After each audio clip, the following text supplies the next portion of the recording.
Okay, hello guys. Today we are talking about the coordinate geometry, okay? That's we do the first part about the length, midpoint, and the gradient, okay? So first of all, we have the 2 points like here in the coordinate like x1 and x2, y2, okay? So here, if there is a lines right here, we can say we can just trying to draw a right angle triangle like here. So you can say the two side here is y2 minus y1, and here is for x2 minus x1, right?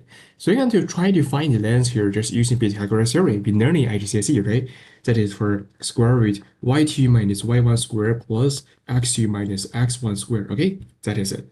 So that is for the length equation or length formula right here. And also for the midpoint, you can say that means find the average of the two coordinates. So we can say from the x-axis it is x1 plus x2 over 2, and here is for y1 plus y2 over 2, okay?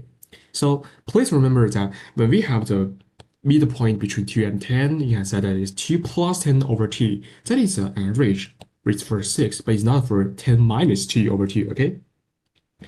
And for gradient, we can say that the formula here is m gradient equals to changing y over changing x, that is for y2 minus y1 over x2 minus x1, okay? That is it.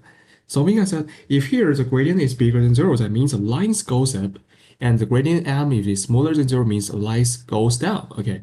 And when m equals to 0, that means it is a horizontal line, okay? And m equals to undefined, that means it's a vertical line, okay? There's not, or we cannot describe the slope right here, okay? That is it.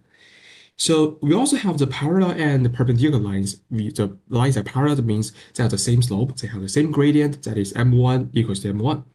And if here we have two perpendicular lines like here, the perpendicular line is L1 and L2, we can say that the gradient M1 times M2 equals to 91, okay? So don't need to understand why is that. Maybe later, maybe in the several lessons later, we are prove this together, okay? So for example, like if the line's gradient is 2 over 3, another line's gradient is for negative 3 over 2, okay? So we can find that 2 over 3 times negative 3 over 2 equals to negative 1, right? Okay? So here's the exercise for you. So trying to do it by yourself, but if you want to follow with me, you can keep on going, okay? So maybe for first problem, to find length of PQ, we can set that is for x2 minus x1 squared plus negative 3 minus 5 squared, right? That is for square root 6 squared plus 8 squared, right? That is for 10, okay? That is for the first problem. And for second problem, to find the midpoint of the PQ, you can say PQ's midpoint is for negative 2 plus 4 is for 3, right?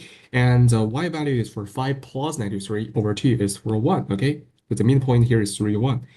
And the gradient of PQ, you can use in the y2 minus y1 over x2 minus x1, that is for negative 3 minus 5 over 5 minus negative 2, okay? So here's 6 and here's negative 8, that is for negative 4 over 3.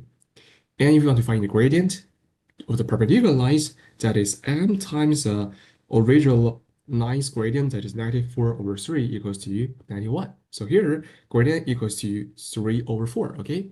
That is how we can calculate for this problem. Hope you can just understanding the relationship between the gradients and the length and also for the points, okay? So that for this lesson. See you next time. Bye.